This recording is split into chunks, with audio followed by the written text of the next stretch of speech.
Olá, turma, espero que estejam todos bem. Estaremos dando sequência na nossa matéria, certo? E para a aula de hoje eu estarei explicando sobre as cotas, certo? A questão de cotagem para o desenho técnico. Lembrando que as cotas, elas, são padronizadas, têm medidas e espessuras de linhas específicas, porém a gente vai estar dando uma resumida no assunto para estar sendo adotada nos próximos desenhos, correto?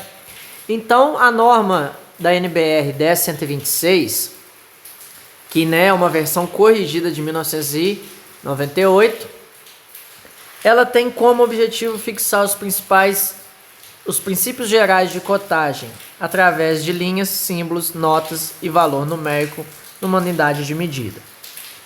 Certo? Então, pessoal, as cotas, elas são padronizadas e tem norma específica que fala para cada tipo de assunto, certo? Então, a princípio, o que nós vamos estar fazendo aqui, Só olha para você ver, a cota, ela é esta parte do desenho técnico, que é qual mostra para nós a medida do desenho, certo? E nela nós temos alguns elementos específicos que estarão sendo falados aqui. Por exemplo, a gente tem a linha de cota, que nada mais é que a flecha, onde a gente tem as duas setas, correto? Isso é a nossa linha de cota. A gente tem a linha de auxílio ou linha auxiliar, ou ainda conhecido como linha de chamada, certo? Essa linha de chamada, ela nunca deve tocar o desenho, porém ela sempre fica o mais próximo possível dele, Vocês podem ver que elas pegam o esboço do desenho e alinha com ele.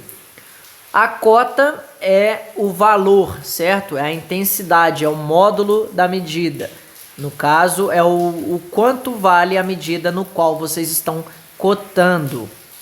E nada mais do que nada menos as setinhas que indicam o limite de cotagem.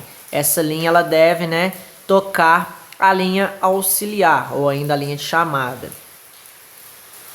Deixa eu desligar meu lápis. Seguindo aqui, elementos de cotagem. As linhas auxiliares e de cotas devem ser desenhadas com linhas estreitas contínuas, certo? Então elas devem ser linhas finas e contínuas, Não deve ser de forma tracejada, angular, nem nada do tipo. Ela deve estar simbolizando o desenho. Então aqui nós temos alguns exemplos de cota. Essa cota, pessoal, ela deve estar com uma limitação e nunca deve exceder muita quantidade do desenho e nem nunca deve repetir as medidas, certo? Se você já colocou de um lado, se o seu desenho é de forma isométrica, ou até mesmo de forma central, baricêntrica, ou o que for, aonde você tem ambos os lados, iguais, que isso fala que é o eixo de simetria, Se o seu desenho é simétrico, que os lados dele são parecidos, não tem necessidade de você colocar cota de um lado ou do outro. Então as suas cotas, elas não devem ser repetidas e devem ser colocadas o mínimo possível, porém também não deve faltar medidas, certo? Você tem que deixar com que possa encontrar cotas em outros passos, que você tem que talvez calcular por eles, mas você deve deixar indicado algumas medidas e o mínimo possível, nunca encher muito o desenho com cotas. Então aqui seguindo, a linha auxiliar deve ser perpendicular ao elemento dimensionado, mas é necessário poder desenhá-la obliquamente, certo? Aproximadamente em 60 graus, porém paralelas entre si. O que significa? Essa linha de aproximação no desenho aqui, vamos dar um zoom, deixa eu apagar o que eu fiz, vamos dar um zoom. A linha de aproximação, essa linha auxiliar, que é a linha de chamada, é essa. Você pode colocar ela de forma oblíqua, como está mostrando o desenho aí, que significa que não está paralelo ao desenho. Porém, uma linha de chamada deve ser paralelo a outra linha, certo? Ela deve demonstrar corretamente a medida da peça. Aqui nós vamos falar alguns desenhos específicos, tá? As linhas de cota não devem ser interrompidas, mesmo que o elemento seja. Então, o que acontece? Em alguns casos, a peça ela é muito extensa. Então, e ela é extensa na mesma medida, ela não vai variar. Por exemplo, um eixo. Nesse eixo você tem aí, vamos falar exageradamente, nós temos 100 metros de eixo. E ele simplesmente é de forma cilíndrica constante, certo? O seu diâmetro é constante, não varia.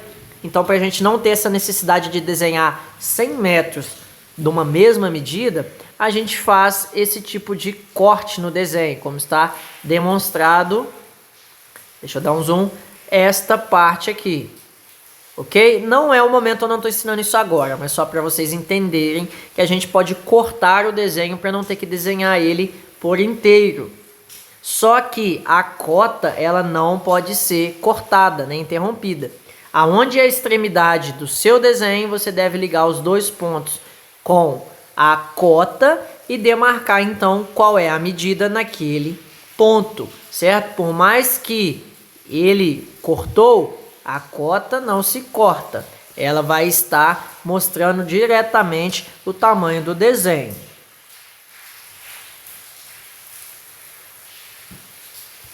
Mostrando outro detalhe aqui, as indicações de limites, certo? Que são as setas, elas têm essas três formas de ser feitas. Pode ser essa setinha aberta, a seta preenchida ou ainda com o corte em cima da linha, certo? Esse corte, em alguns casos, a gente vai precisar usá-lo, mas o mais comum e usual é a setinha toda preta, que é a seta do meio, neste caso aqui, certo? Então é nela que nós vamos estar trabalhando. Eixos, linhas de centro. Então o que acontece? Os eixos, as linhas de centro, a aresta e entornos dos desenhos, os contornos, não devem ser usados como linha de cota, certo? Com exceção de desenhos esquemáticos. Então a forma correta de se fazer, olha só, aqui está totalmente errada, porque nós aproveitamos a linha de centro para poder marcar a nossa cota, o que, né, vai estar errado. A forma é fazer com que, né, aqui está correto, que a cota não passe pela linha de centro, ok? Então a gente não deve passar a cota próximo das linhas de centro. Só quando sim, né, a gente está puxando para o lado de fora do desenho, uma medida, né, de quina, de aresta ou que seja, aí nós usamos como referência. Mas o ideal é que não desenhamos a cota em cima da linha de centro, correto? Cotas de cordas, certo? Com ângulos devem ser mostrados como na figura abaixo. Então, olha só, quando a gente tem a medida de corda, que seria a medida aberta, né? Nós usaremos a cota reta dessa forma. A medida em arco, nós taremos aqui a medida angular, ok? Então, ela deve ter a mesma ângulo do desenho, ok? Tá bem bonito, igual eu fiz aqui mesmo. Tá bem, né, sendo aí de forma irônica. Ficou horroroso. Mas então, a linha de corda, ela trabalha em linha reta. A linha em arco, a cota em arco, ela já vai estar mostrando a medida angular do desenho. E a medida de ângulo, que é esta aqui, ela parece, né, muito com a medida de arco, porém a medida de arco, ela é uma medida, o ângulo, ela já é um angular, certo? Ela vai estar mostrando qual é o valor angular, ok? Os grandes eixos, ou ainda os grandes raios, o centro que esteja do lado de fora é o limite disponível para a cotagem. A linha de cota deve ser quebrada, ok? Então, quando nós temos grandes arcos, ou grandes raios, desculpa, olha só, perceba, isso aqui é um raio. É como se fosse uma bola gigante assim, ó, ok? Então, parte do desenho tem esse raio. A gente tem que fazer essa quebrada na cota, para poder estar demonstrando isso. Quando a gente tem um raio externo pequeno, como vocês podem ver, raio 4 e raio 6, a gente pode colocar ele tanto internamente, se couber, se ficar muito cheio, externamente.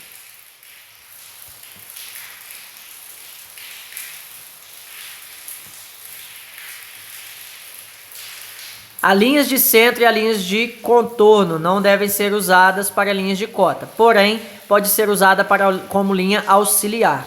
As linhas de centro pode ser usada como linha auxiliar e deve continuar como linha de centro até que a linha, né, pegue no contorno do desenho. Então perceba, nós temos a linha de centro, traço, ponto, traço, ponto, traço, ponto, ok? E nós usamos ele como referência para saber a distância entre o centro dessa circunferência e o centro dessa circunferência. Então perceba, nossa linha de chamada, ela chega próximo do contorno do desenho. Porém, quando é para dentro do desenho que já é referente à linha de centro, ela não deve ser de forma contínua, ok? Ela vai continuar sendo linha de centro, é só uma referência.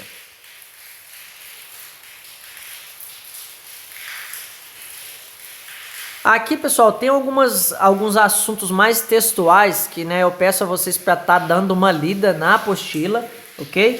Não vou estar entrando muito em detalhes nessa parte, porque são coisas mais específicas e não tem tanta necessidade, como, por exemplo, aí, a identificação de símbolos, né? A gente tem o diâmetro como esse símbolo, o raio, a utilização do R, e quando o nosso desenho é uma seção quadrada, a gente tem ainda o quadrado, para estar mostrando quanto equivale o lado, certo? Aqui está mostrando alguns métodos de cotagem. Desculpa. Cotas em linhas de cotas indicadas devem ser seguidas como a figura abaixo. Então, quando a gente tem linhas, né, deve ser nessa sequência também.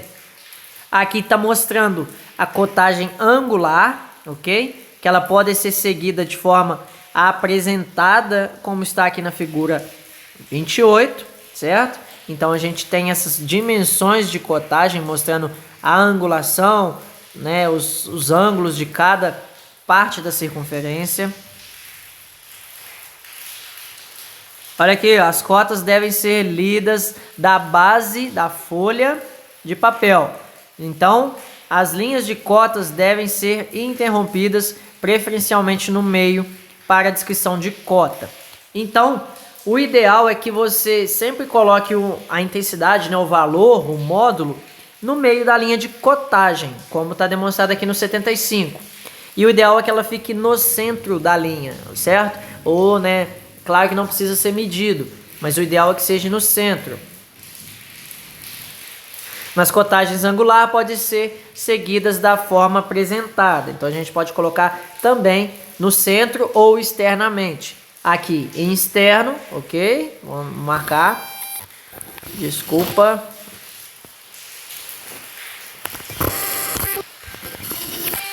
Vou ligar aqui. Então perceba, aqui a nossa medida está externa. E vamos tirar meu lápis. E aqui a medida está interna, beleza?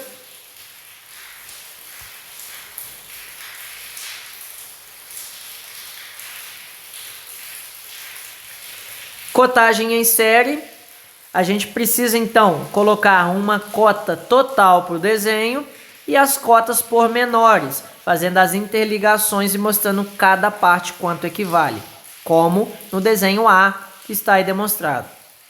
Ainda aqui no desenho B, perceba, a gente tem, né, as medidas de linha de centro da circunferência, mostrando qual é a distância de um centro ao outro. E por final, nós temos a medida inteira. Por exemplo, todo o desenho tem a medida de 100, mas daqui até aqui vale 15, daqui até 15, 17, daqui até aqui 34, 21 e 13. Se você somar esses valores, você vai ver que vai dar 100. Ainda temos 100 no total. Esse degrau, esse dente vale 30, esse dente vale 30, esse dente vale 40. 30 com 30, 60, mais 40, 100, deu o mesmo valor. Aqui é a mesma coisa, 60, que vale 10, 20 e 30, os mesmos 60.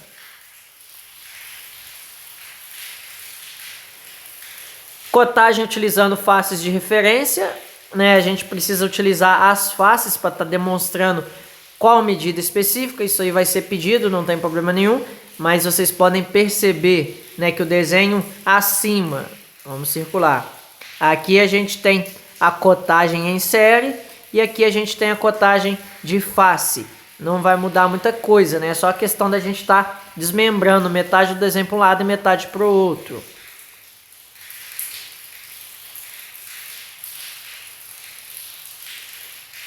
Opa.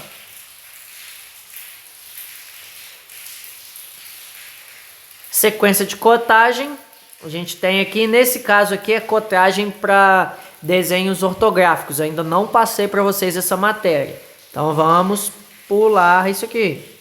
E agora, deixa eu ver se tem mais alguma coisa sobre cotas aqui. Não, ainda não. Pessoal, então, ó, essa é a nossa matéria dada sobre cotagem, certo? Vamos pegar a página aqui que ela inicia para vocês terem. Ó, página 43, início da matéria, né? Cotagem de desenho pela norma NBR 10.126. E ela vai até a página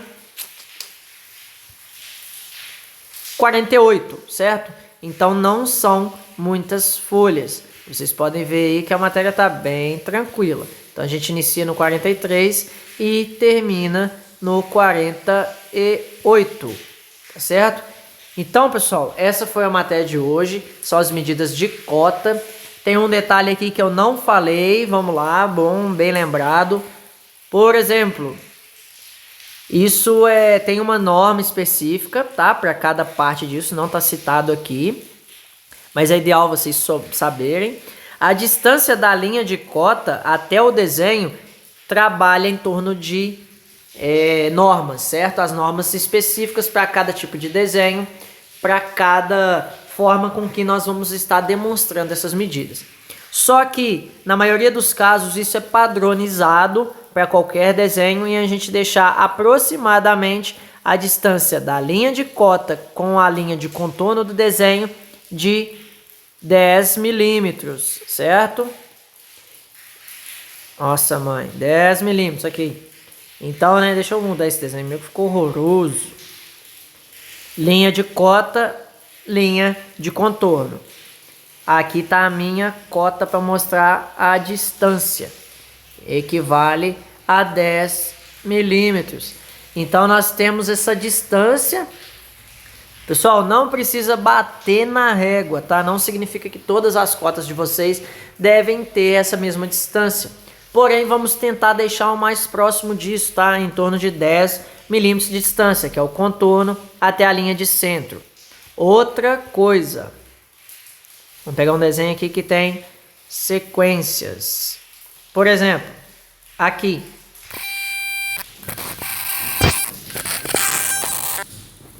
Aqui eu tenho uma cota, 2, 3, 4. Nas 4 cotas aí, eu tenho uma altura, certo? Toda essa altura deve ser respeitada. Olha só, daqui até aqui tem 10, daqui até aqui tem 10, daqui até aqui tem 10 e daqui até aqui tem 10, tá? Então a gente vai adotar essas medidas de cotas. Por mais que vocês tenham que colocar uma por cima da outra, como demonstra esse desenho, né, você tem que espaçá-las de forma igual também padronizada, que é manter esses 10 milímetros aí de distância da peça. Correto? Então, pessoal, eu acho que o que era para ser dito, né, de forma bem resumida, para não ficar um vídeo muito extenso, eu acredito que é isso. Qualquer dúvida que vocês venham a ter, ou lendo esse assunto, né, que é assunto de prova também, vocês podem estar me perguntando que eu vou estar resolvendo para vocês, né, esclarecendo qualquer assunto que vocês queiram, tá certo? Então, no mais, isso é o assunto de hoje. E o que vocês tiverem de dúvida, anote, me chame no particular, me chame pelo grupo, da forma que vocês preferirem, mas me chame que eu, né, vou estar aí ajudando vocês e tirando essas dúvidas, correto? Então, por hoje é só e até a próxima aula.